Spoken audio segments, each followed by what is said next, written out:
আমার মার মধ্যে গীবত ও রিয়ার উপস্থিতি লক্ষ্য করি, মা যেন কষ্ট না পায় আমার দ্বারায়। এখন মাকে কিভাবে বুঝাবো?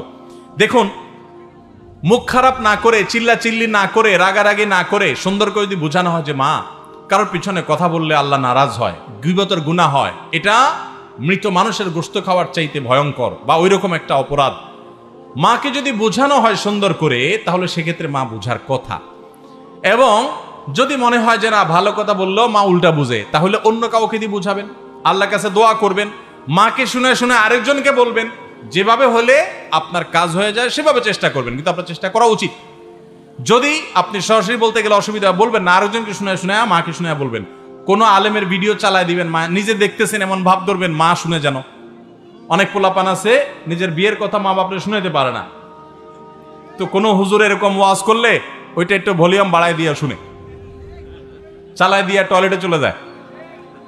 এরকম বহুত পোলাপান আছে।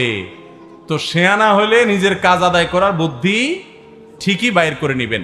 মার গীবত থেকে বা লৌকিকতা থেকে বাঁচাইতে পারেন না, কোনো হুজুরের আলোচনা শুনে দেন, চালায় দেন, ভাব ধরেন এমন আপনি শুনতেছেন, চলে যান টয়লেটে, যদি সামনে থাকতে অসুবিধা মনে করেন। তো যে কোনো ভাবে আমরা চেষ্টা করবো। আল্লাহ আমাদের তৌফিক দান করুন।